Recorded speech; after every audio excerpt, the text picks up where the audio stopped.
The following program is produced by the Tech Talk Radio Network. Hey, this is Mike Nelson from Mystery Science Theater and RiffTracks.com, and you're listening to the greatest show on the planet, Tech Talk Radio. Welcome to another episode of Tech Talk Radio. I'm Andy Taylor. I'm Shawn DeWeerd. And we are the show that talks about computers, technology, and the internet. And make sure if you're online, you follow us on YouTube. You're listening to this over the radio, or you're listening to this in the podcast on Spreaker, Spotify. You could also watch the video. So it's good to see you, Shawn. You got new equipment. I love it. Yeah, new mic, old audio mixer, but it's new in line, I guess. Now, which mic did you end up going with? So this is the Rode Podcaster Pro. That's supposed to be a really good mic, yeah. It's got the XLR. It's going into a little Alessi 4-channel USB mixer. I just wanted to get rid of the USB mic because you guys kept giving me a hard time because you're not really a radio guy. I never said that. Well, Justin did several times. Yeah, of course, yeah. So you and I tested this out a couple weeks ago when I got it because I bought it right after I moved my desk over and everything. So it's my new setup. And it sounds better, sounds cleaner. I can adjust the EQ a little bit. I also got the DJI Mini. Oh, really? Which is what can you do with that? It's wireless. It's a wireless mic, right? So that's neat. It's got a magnet mount on it, so I can clip it on the inside of my sweatshirt. Oh, that's I can pretty then neat. just have it as a magnet. There are so many microphones that are on the market right now that people are trying out. Of course, I mean, for broadcast, the RE320, the RE20 from Electro Voice, those are good. Of course, Shure has a whole line of microphones, but honestly, the Rode microphones, that's RODE, are really good. People have been really liking them. Yeah, we use them quite a bit for work, for shotgun and other natural sound mics that we use for sports and stuff, and they sound great. Yeah. And this little DJI guy is great. I got it on sale on B&H. It comes with the adapter to plug it into my phone, so I can record to my phone if I wanted to. So if I'm out shooting, I can just plug the receiver into my phone and it'll record right to my phone with this. Right. So I've always wanted to do a little bit more of when I go out and shoot, just record what I'm saying and what I'm talking about when I'm shooting and stuff. So this will be fun for that. Because otherwise I just take notes when I'm shooting. So that can help in editing, couldn't it? I mean, yeah, it can.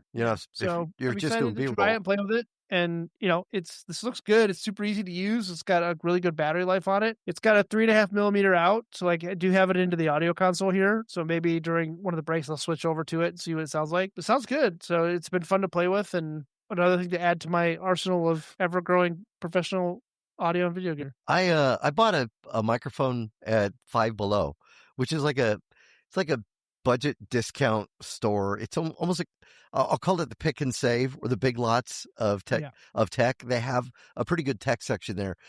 I found some cool stuff there. I've got a green screen that attaches to the back of the chair. I found lights. They have some microphones, but I bought a little microphone like that came with not only the lightning jack to plug into an iPhone, but also you could USB-C to plug it into, an Android device or today's iPhones, which was, the pickup on it was not bad, but it still had that kind of tin kind of sound. From what I've heard from people who've used DJIs, you get like a really pretty good experience, like bass a little bit. I mean, obviously this is their lower tiered wireless mic, right? They have the DJI mic, the DJI Mic 2, the DJI Mic 3, and then this is the Mini. I mean, it's small. It's less than an inch by an inch, and it's compact. It's got the magnet mount on it, and I've tried to pull on this. It's pretty on there. It makes it super convenient for miking up a guest. It's got 2 different colored windscreens on it, or you can go naked, as they call it, where you just pop this off and it's just the cube, the little square. But the windscreen's obviously going to help if it's windy outside, or you have it up close to a heavy breather or something that's going to pop their peas or something like that. So yeah, how much did that set you back? It wasn't that much. I think it was only like less than $80. That's not bad. But I found it on sale on B&H, so I must have got it at the right time. Or now, what type? Just for sakes, what type of mixer are you going into? So it's just an Alessi Multimix. It's called the Alessi Multimix 4 input little mini mixer, 2 mic inputs, 2 mic pre's. So I have phantom power, which this mic doesn't require, but if I needed to put phantom power on it, it's got a unbalanced input, 2 unbalanced inputs for a left and a right, unbalanced output, headphone output, a 3.5 millimeter input, and it also can do USB and a mains mix. So you could mix a USB mix and a mains mix separately. Oh, cool. So So if you wanted to have music underneath you or sound effects, because you can buy now.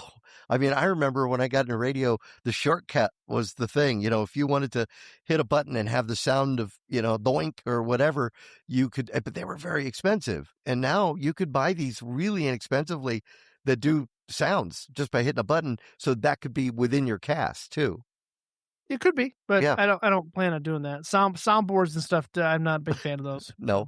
Yeah. People seem to have sometimes too much fun where it's like, okay, cut it out. I hear you. It gets annoying. Yeah. That's how I feel about Well, for somebody though that wants to create a podcast or a video cast, and we've talked about this stuff before in the show, you have to almost go beyond this though now. Audio is important, but video seems to be the way that a lot of people are going with video casting, and YouTube is making that a lot easier now. Like we are with Spotify, you can have a podcast, but now you could take the video, upload it to Spotify, and Spotify will play your video there as well. And many are finding that they might want to switch back and forth and do that. There was a comment that I saw that had me thinking, and I want to get your opinion on this, and maybe our listeners, if you want to chime in on this as well, for those that do watch the video version of this. It was from Terry Joe _11, said, and she sent this note to YouTube saying, can we opt to have captions on for all videos?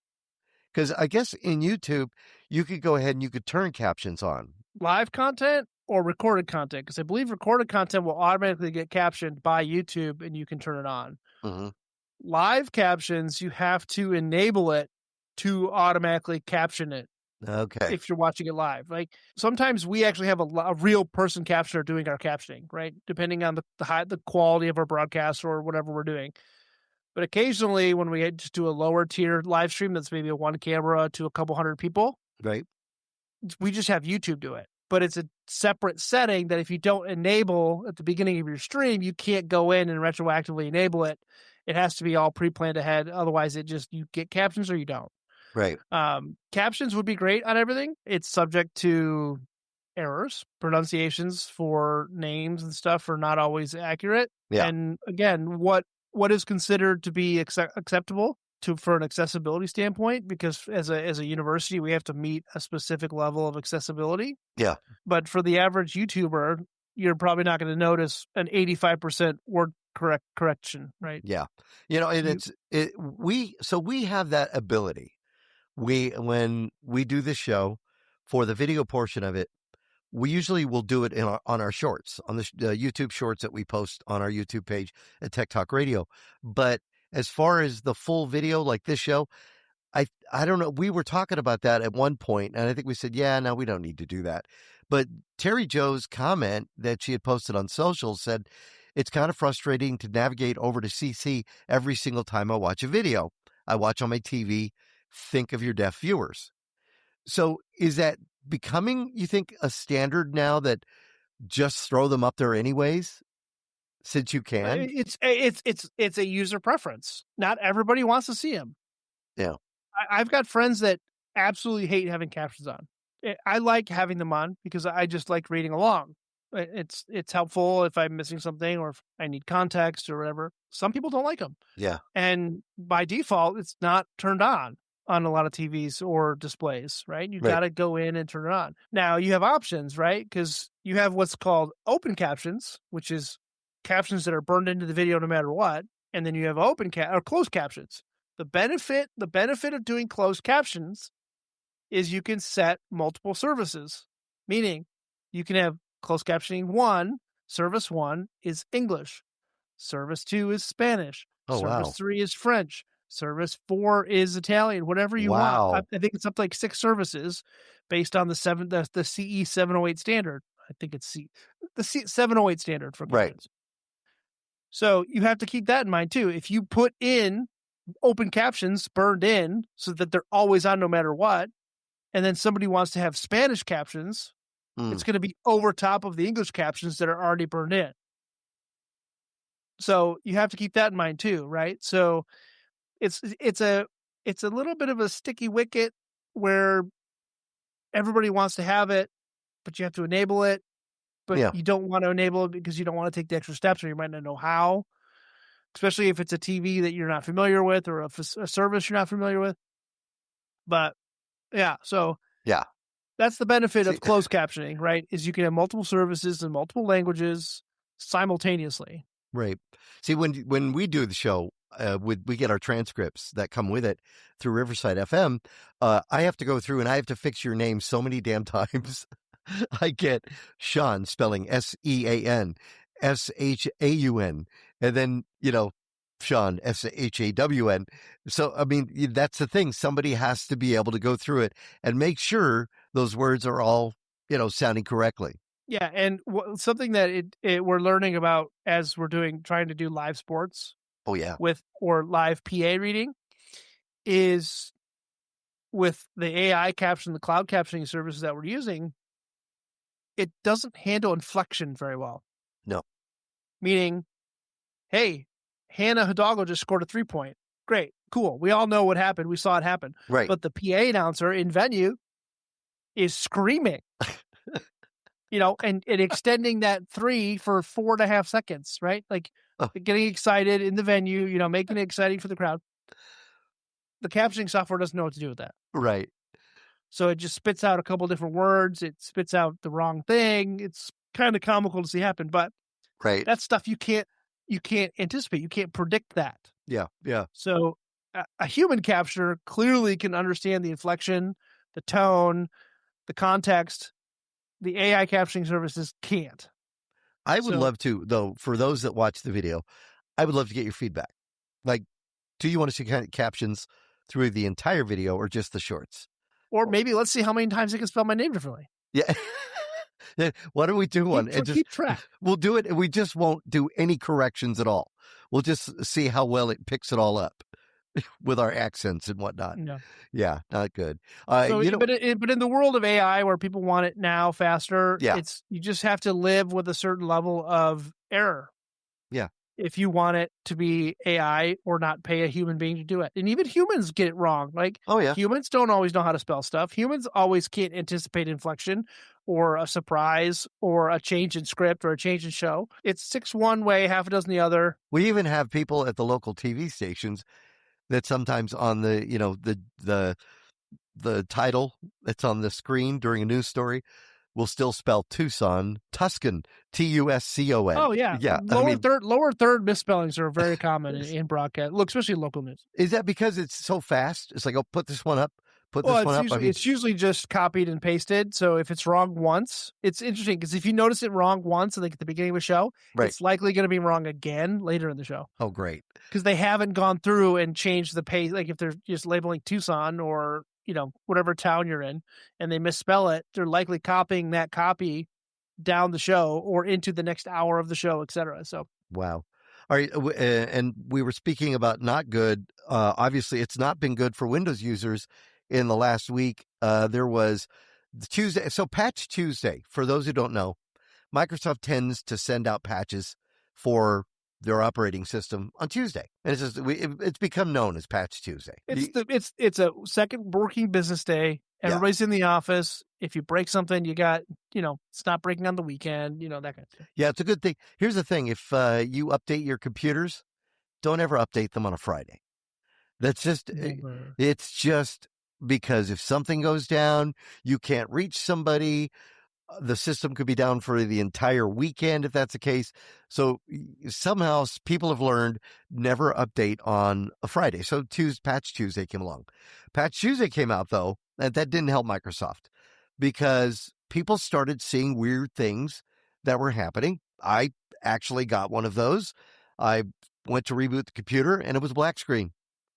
And it wasn't until I finally did a complete reboot and I was able to get back to a screen, and it was happening on 2 systems that I had done that on, and I didn't understand it. And that was part of the problem. It wasn't letting the update wouldn't let people shut down their computers. Yeah. You had to hard boot them if you wanted to shut it down. And people were really having all kinds of issues. And it goes beyond that. Not able to connect the things, stuff that was working before suddenly wasn't working. So there was actually a couple articles that came out saying, all right, if you ran this update, this patch, Microsoft, and you were having issues, Microsoft was recommending to roll it back, to actually, delete that update, which then causes more problems because people have to find it. They have to, how do you some people don't know, how do you update that? And then within the next day, they issued another patch. But even that patch had other issues. So they put out one patch and it causes two more problems. So at this point, it looks like it's been taken care of. But that is something that a lot of Windows users were facing this past week. And it was super frustrating for a lot of people. Yeah. And you're just stuck. I mean, once you do it, or, you hit the button, or you have it scheduled for automatic updates, you got to be careful because it could just roll you in, and the next day you wake up and you can't turn your computer off. There's and there was also an update. I don't know if you saw this. Microsoft Office also had a security patch, a 0-day exploit that was found. So some people have never updated Office. If they're running, 365, they just never chose to run the update. So that was causing a lot of problems and loss of productivity. So a lot of people were very, very vocal about. Well, and it wasn't just Windows issues, right? That Microsoft Azure, they had a major outage again. Yeah. The entire Microsoft suite was offline for a good part of almost 24 hours. Yeah. Last week. So people couldn't access their email, nothing. So we're seeing this consistent once a month, once every 2 months of, maybe you just don't get a day's worth of workout. So it's wild to think how interconnected everything is and how cloud-based we are. You're seeing a dangerous trend into everything being in the cloud. And you have Jeff Bezos coming in and saying, well, you might not own your own next computer. You might just rent it from us in the cloud. And, what? So I think a lot of the goal of consumer computing is going to be you just have a Steam Deck type or Stream Deck or whatever. Yeah. Of running a very slim OS that connects to the internet, and that's how you just have a display, and that you all the processing happens in the cloud, and you're stuck with processing on the internet. But again, that means subscriptions. So, and I think honestly, people are getting tired because every time you turn around, it's a new subscription. Well, and everybody thought Apple was immune to this, right? But Apple decided to roll out a whole new thing, and I don't remember what it's called. Right. It's a subscription-based platform for premium features. Wow. So if you want to access that. Now, I will say I was vocal about Adobe when they did that, and I was upset that not only did they do that, but they also pretty much bricked. Well, they didn't brick it, but basically you couldn't reinstall your previous Creative Suites if you had them. I was able to install actually Creative Suite 4 and did not have a problem because the authentication wasn't there back then.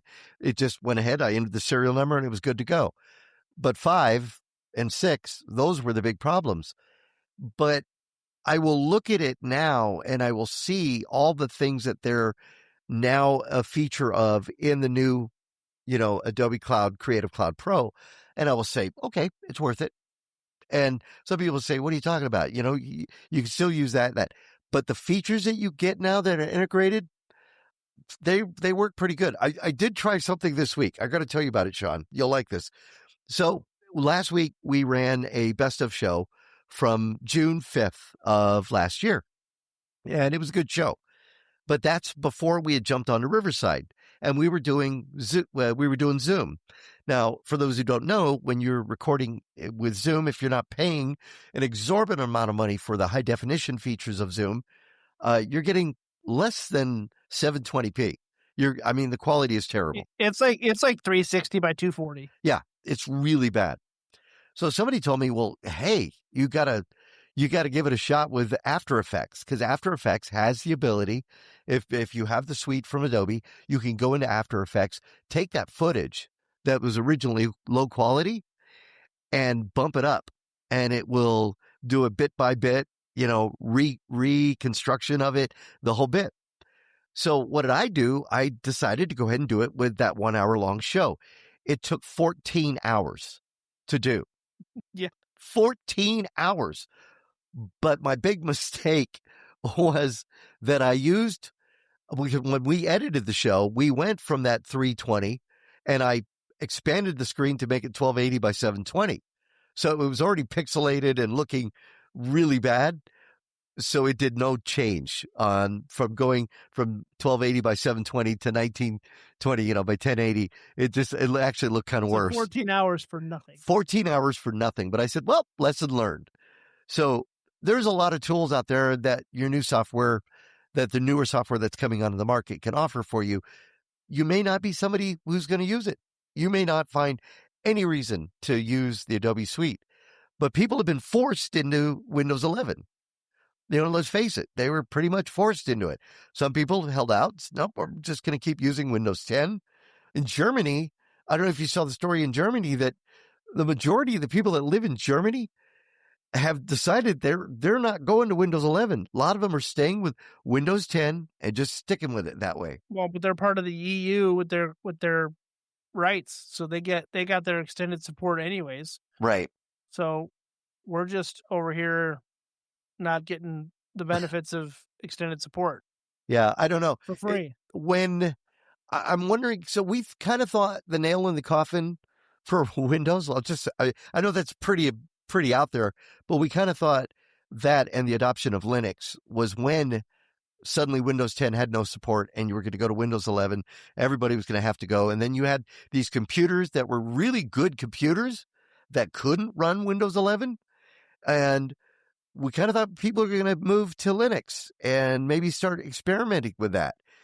Do you think if we get to a point where they start going, well, we're going to start charging a subscription for Windows, for Windows 12? I think a lot of people will be. I'm done. Yeah. If they charge me a subscription for Windows 11 with the next version of Windows, right, I'm done. Yeah. If I can't buy a copy of Pro for $60 and I have to pay a subscription to get premium features and I'm paywalled, I'm done. Yeah. I'm not doing it. And a friend of mine who is very adamant about not paying for anything Windows related plays a lot of games on Linux. Yeah. And we've talked about GOG games. Yeah, GOG is Great Old Games. They're a platform that has updated installers for old games, new games, etc. They're all DRM free. You get the installers. They released an article a couple days ago, and they basically said, "Hey, guess what? Our next major update is going to be Linux driven."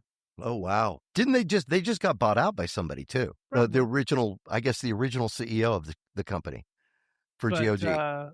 Yeah, it's the title of this article is Windows 11 haters get excited as GOG says Linux is the next major frontier for their Galaxy client.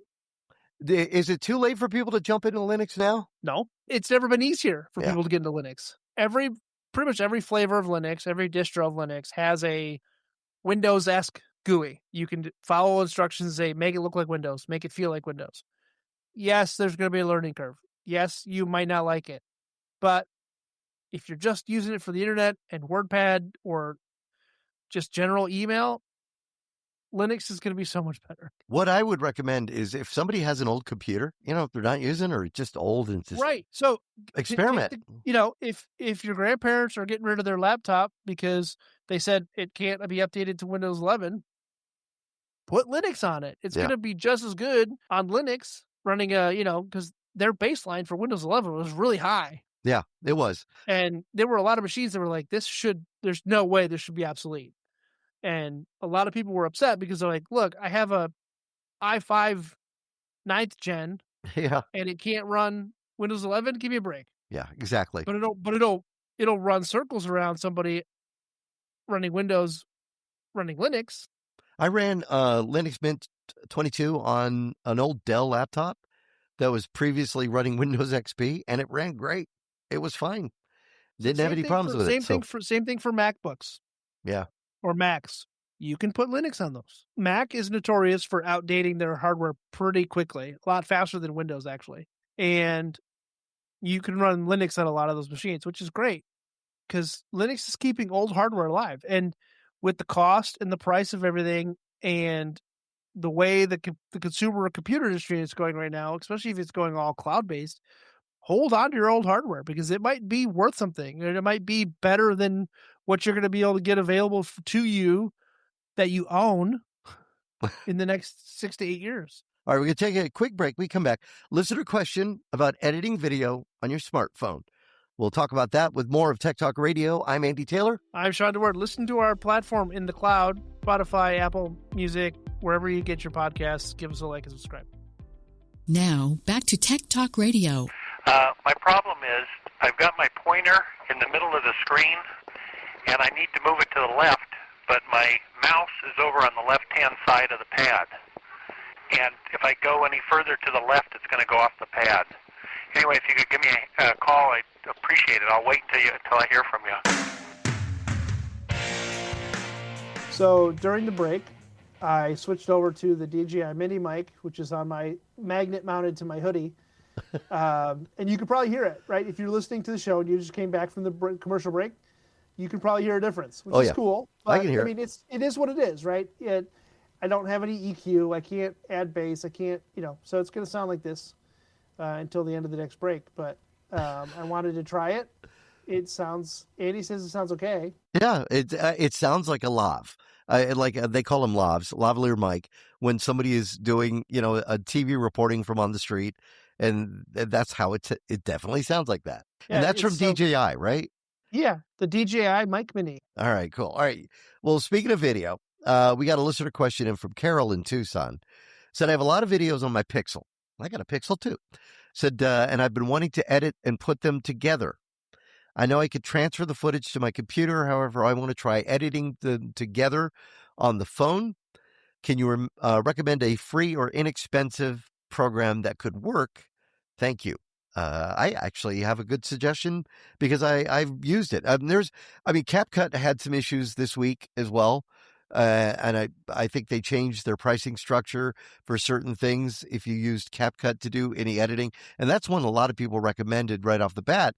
But honestly, I will tell you, YouTube creators, YT Create, is it YT Create or YouTube Create? Is so easy to do.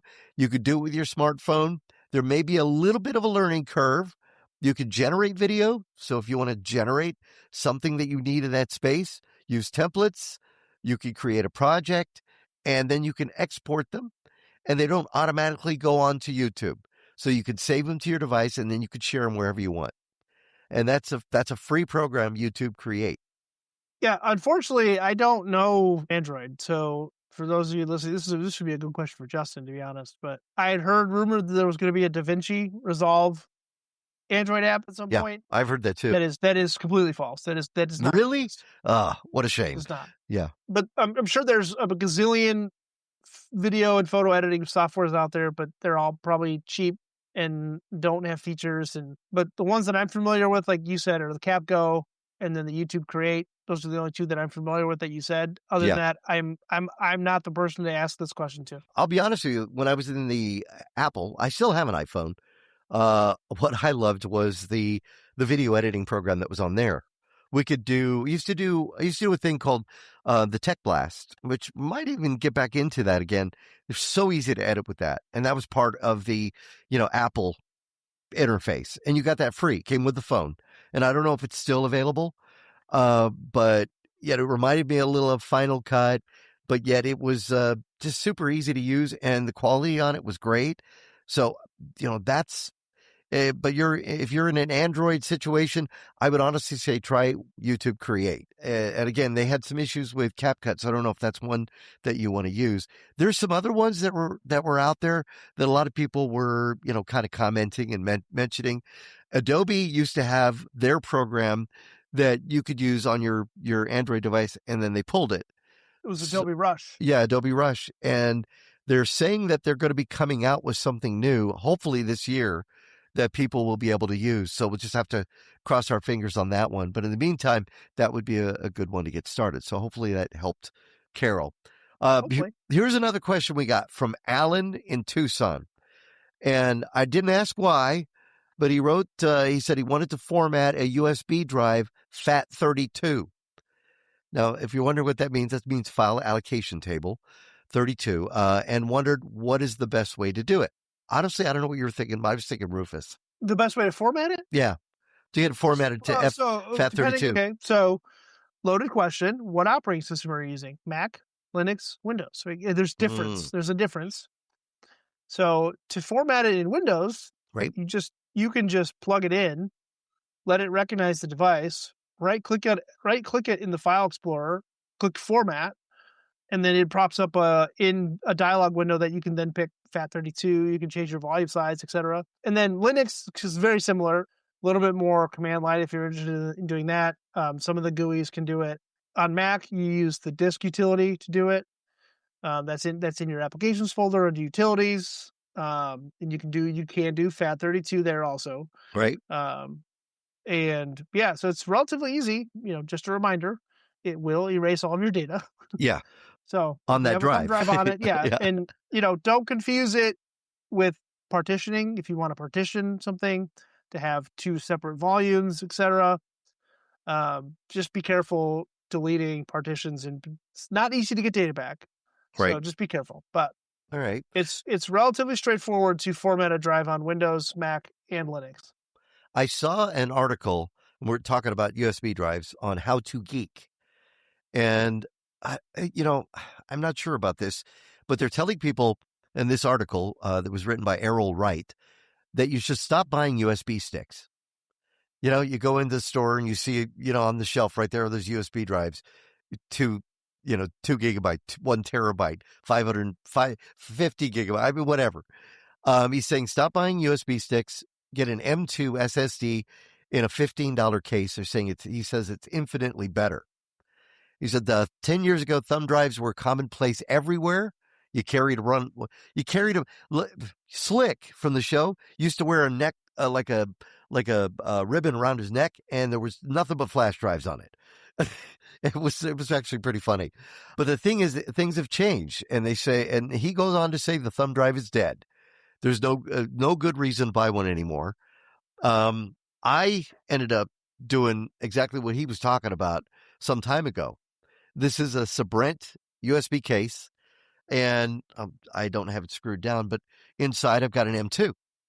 So if I want to use this as an external, I can do that.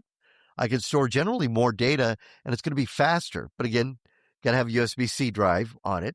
Yep. So that's one positive thing. One of the comments, though, I kind of agreed with as well. He said, I wish authors didn't write such hyperbole. I can offer several reasons. Disposable. Losing a thumb drive is not as heartbreaking as losing an M2 drive. Oh, he's got a point there. Yeah. Especially the housing. This was not $15. The housing from Sabrent, which is hard metal case, I think it was around $65. All right. He said, let's see.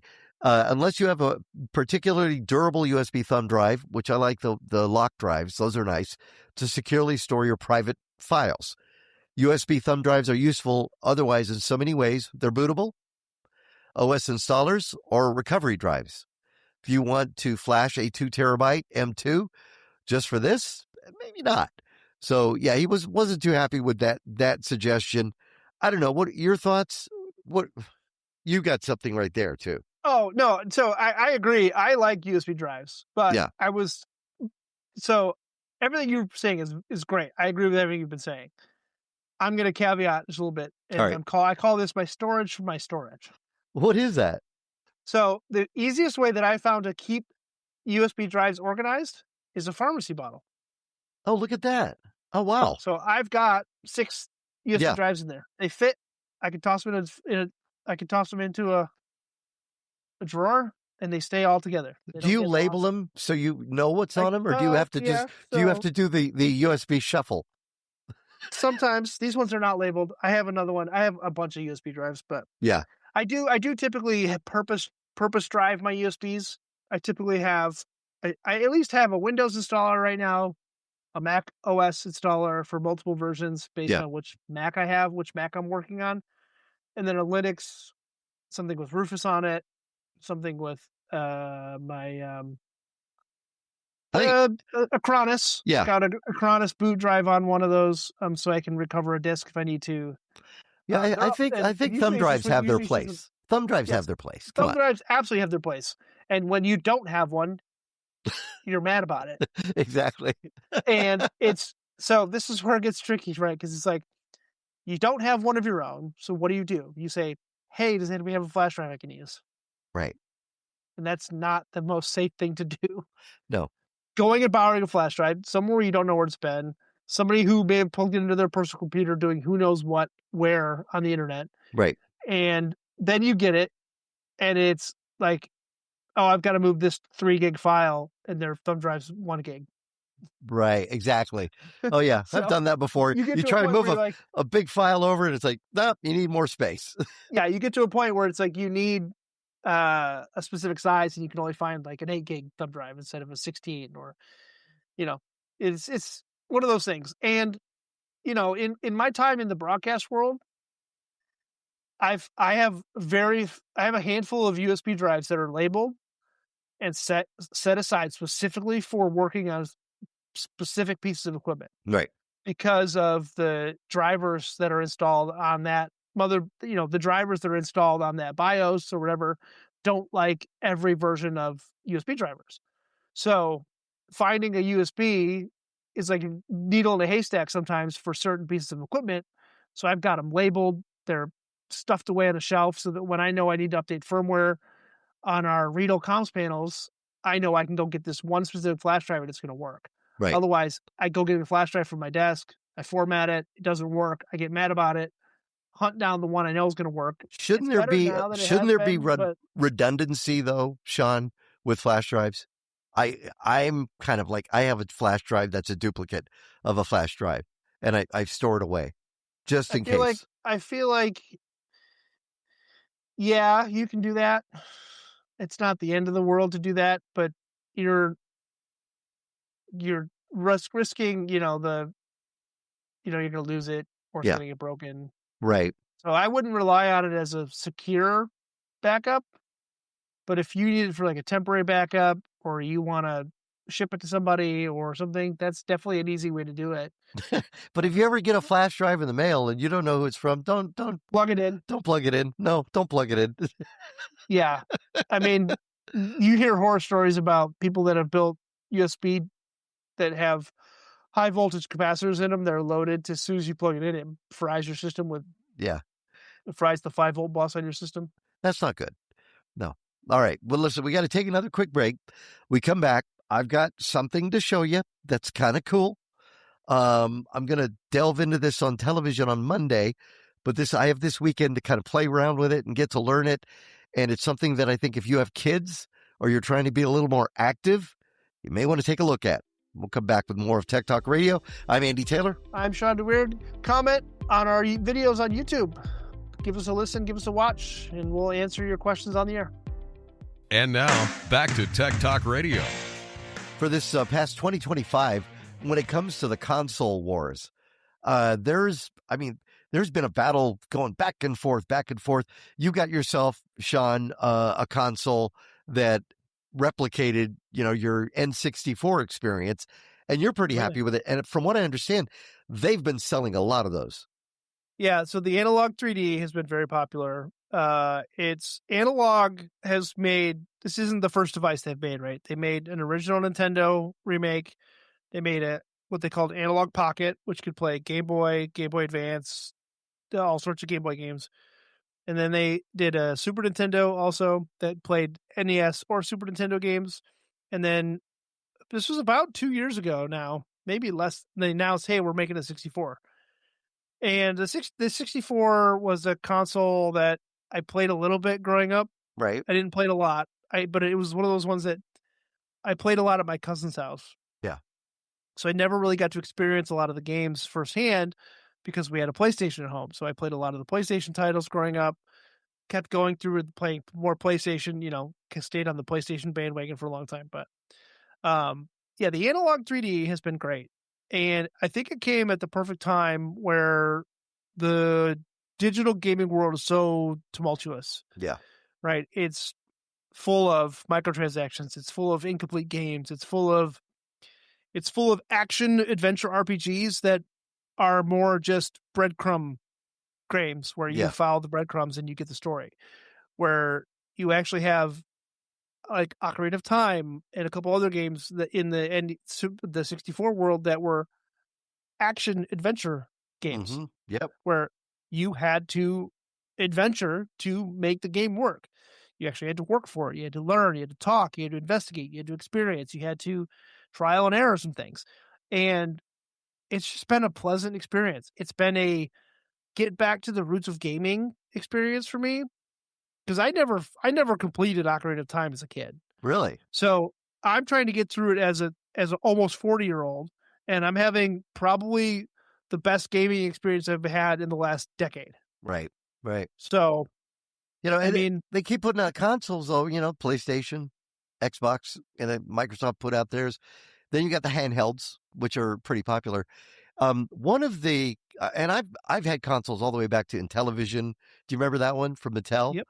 And then you had the Dreamcast, which was a lot of fun. They had a burglary and they stole all my games in the console itself. But one that we really liked was the Nintendo Wii. And I told you I found the Wii, got it all set up. And the thing is, I can only find like one or two games on it. And I don't have the nunchuck controller for it to be able to do that. There is, even though the top seller for 2025 when it comes to the consoles was Nintendo with the Switch 2. They outpaced PlayStation, they outpaced Microsoft. But there's another one that is doing really well. And Variety magazine even wrote an article about it. They said from Bluey to Barbie, how this company is landing top kids IP for its family fitness-centric gaming console. And this is called the Next Playground. That's NEX Playground. And what it is, it's a cube, right? It's got a camera on it. It's a high-definition camera. And on the back, you could plug it, very simple, HDMI, your power, plugs into your television. And with the games, they're a part of the Next Playground. It comes with 5 games. Do you remember Fruit Ninja? Oh, yeah. Yeah. I'm looking at the list of games right now. All right. Comes with 5, but they also have a playground. So you can get more games, and they're talking about more games coming out for this because people are really liking it. So it's creating an experience, and it's very small. So it doesn't take up, don't have a sensor bar on top of your television. You can cover, it comes with a magnetic cover. So you can cover the lens when you just want to watch TV and you don't want to put this thing away. But it works by the camera on it looks at you, the person, and say, I want to play Fruit Ninja, right? And that's where you slice the fruit. And you could do that on the PC with that game. But in this one, you move your hands. So you're moving your hands to do the movements. They've got a basketball one that's going to be coming out, from what I understand. So you take the shot. They have tennis, bowling. They have other games as well that maybe are not as physical, but the whole idea is, it's a physical game. It kind of looks like VR without the extra steps. Exactly. And people have said it's really an AR, but yeah, people have said good things about it. It sells for about $250. The company sent it over to me to look at and play around with. I got the weekend and then I got to send it back. But I'll tell you what, maybe I'll be skinnier next Monday or Tuesday because I'm going to get in a lot of physical activity doing the slicing and the jumping and the golf swings and the whole bit. But if you have kids, and I know you do, Sean, too, this might be something that'll get them off the tablets, get them off the little, handheld console and be in front of the TV and see themselves, playing the game. And that's, I think, what makes it fun. Yeah, it's going to be an interesting next couple of years for me deciding on how we handle exposure to the gaming world for our children. The hardest, I think, I don't know about you, but the hardest thing for me with my grandson right now is creating that limit on the screen time, the tablet time, because if they're not watching the television, and I have found that by getting him and switching off of YouTube and I put it on PBS Kids, at least it's educational. And the other day he was watching it and he was adding along with the characters. And I thought, okay, that's good. But it's hard to get him off the tablet. And it's finding that equal time to say, okay, let's play on the tablet now. All right, let's do this now. Let's practice reading. Let's practice math. That's the hard time that parents have to deal with now.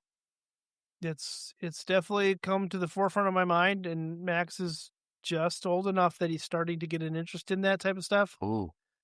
And he wants to do more with my computers, and he wants to do more with video games, and he can play Mario Kart a little bit now. So it's like, it's interesting. We're just about to that threshold where it's going to become a more consistent thing, and it's tough. Yeah. It's not an easy thing to think about, and it's not going to be easy for the future because it's so drastically different from, I mean, even from when I was a kid Right. versus, when now, 20, 40 years later, Max is about to be 4 years old. I look back to think, what did I have in 1990? Yeah. What did I have in 1970? I had nothing. Right. Yeah. No. So it's like, it's so wild to think about Right. how that's going to impact him developmentally in terms of things that he wants to do, hobbies, interests, etc. So, All right, here's something. We talk about games, right? I don't know if you saw the comments from Marcus Persson. They call him Notch, who is the creator of Minecraft, which huge game for all ages, really. And he made a comment saying he's disappointed with the gaming world. He says, if buying a game is not a purchase, then pirating them is not theft. Digital licenses leave players without true ownership of what they pay for. that is not just the gaming world; it's the everything world right now. It's Meaning movies, music. No, not even that. It's No? creeping into the physical world, right? You can buy different upgrades for your cars to get upgraded satellite for your car, or Upgraded navigation. use the update to use the app to unlock your car. Use the app to roll down your windows. Use the digital key fob, right? All this stuff, but it's all licensed. That can all go away, Right. and it's like, it's just, digital assets are ridiculous. You know, And you just went through a pretty bad storm. Of course, I was keeping an eye on that. I know Justin is in Denver, and it was crazy because I said, okay, how is it there? And it was 54 here, and he said it's -4. And then I said, Sean, how about you? -5, but with tonight's wind chill, it was supposedly getting down to -40. I mean, yeah, whatever we had it's been cold. It's been, I mean, You're it's not right now, sugarcoating it. Yeah. It's 10 Right. degrees here right now. 10 degrees. Wow. It was -2 this morning. Right. But the last couple of days it's been 40-mile-an-hour winds, which drops the wind chill. If it's 0, drops the wind chill to like 60 below 0. Oh my Lord. Wow. So the feels like temperature is absurd. And yeah, it's cold. I mean, a 2-minute walk outside and your mustache and your beard are frozen from the moisture from your mouth. But you see, the thing is, Sean, these are the wake-up calls for people, because when the power grid gets affected, or they're not able to connect via the internet, because let's face it, the weather will affect that stuff. They suddenly find that they have to rely on physical media, and they don't have physical media anymore. I was watching, I was following that along and seeing people that were posting. They found an old VCR with some old tapes, and they were trying to watch those. They found DVDs, and they were trying to put those in, because we get Netflix everything, Hulu everything, Paramount Plus, Apple, Prime. That's how we expect our content. When the internet goes down, you're out of luck.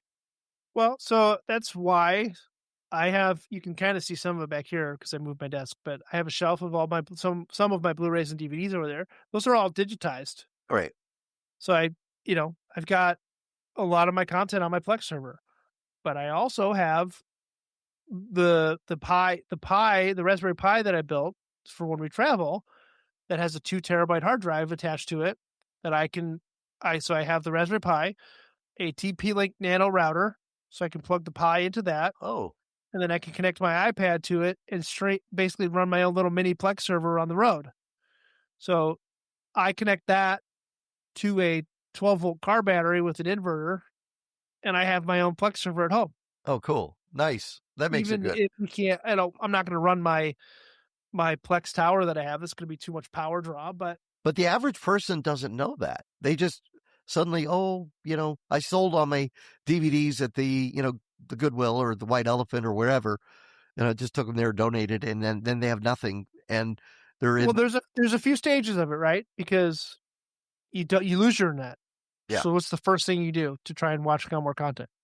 Your phone. Go to your phone. Right. Okay. Well, then you hotspot your phone to 4 devices. Well, now your phone's eating up all the bandwidth. Your battery's draining really fast. But then everybody else in the neighborhood has to do the same thing. And now you're all on the cell phone, and then the bandwidth gets sucked up. Right. What a lot of people don't realize, too, is if you have cable or you have fiber internet, you can still get internet when there's power outages. So if you have the way to power your modem and your TV, you could still get internet. So like when we had our most recent, we had a power outage maybe 3 or 4 months ago for a day. Well, I just used my DJI Power 1000 and plugged my TV and my router into it. That could be a good reason to have one of those. How much are those things going for? Well, they're on sale right now for $359. So if you want to get it cheaper than I got it, get on there and get it. It's ridiculous. We got to take another break. We come back. AI. Some people hate that. AI.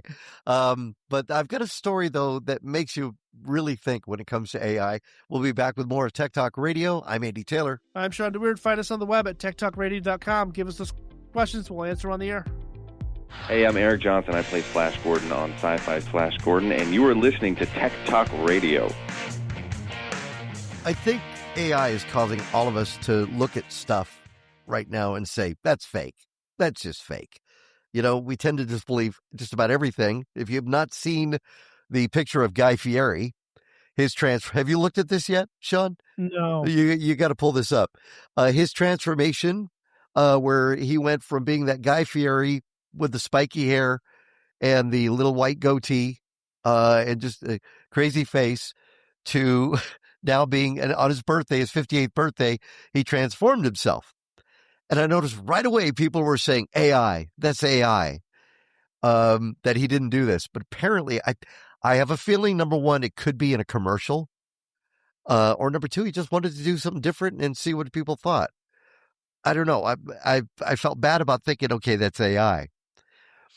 What do you think? I don't know, but the first thing that came up was an AOL article about it. Yeah, and it's ridiculous. Yeah, it looks different. The other one, it's it's I can't even. It's ridiculous. I'm going to try and pull this up so people who are watching the video can see. Apparently, Guy's this son is hilarious. Like, this doesn't even look right. Doesn't even look. This is the uncanny valley, but it's real. Guy's son looked at it and said, "So, Dad, when did you start selling insurance policies?"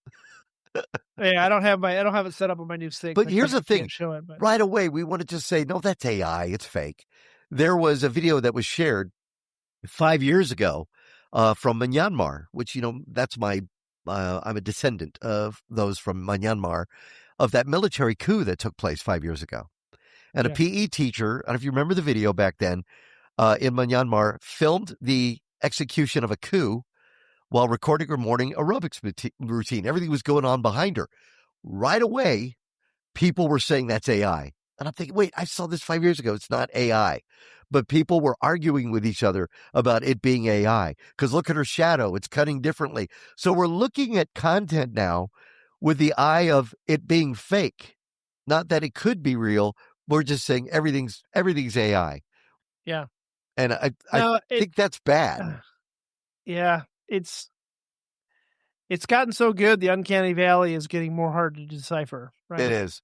And I'm using less and less AI as we go. Yeah. More at work than in personal life, right? Work is still driving AI tracking, player tracking, stats tracking, that kind of stuff. So AI is not going away from me, but in my personal life, I'm not using it. And I don't think I will continue to use it. I'm not getting any benefit out of it, right? Because the stuff that I want to learn, if I do it with AI, I'm not really learning it. So I'm trying to do it the old-fashioned way, if you will. It's still good. There are still things that I like to use it for, searching manuals, that kind of stuff. But a day-to-day basis, I'm not using AI at all. I'm All right, trying well- not. I mean, it's just not. If you see a picture, before you make a comment, really think about it. That's it for this week's show. I'm Andy Taylor. Thank you for tuning in. Don't forget, you can find us on Tech Talk Radio on YouTube. So make sure you subscribe and follow the show. I'm Shawn DeWeerd. You can find us on Facebook at Tech Talkers. Have a great week. Take care.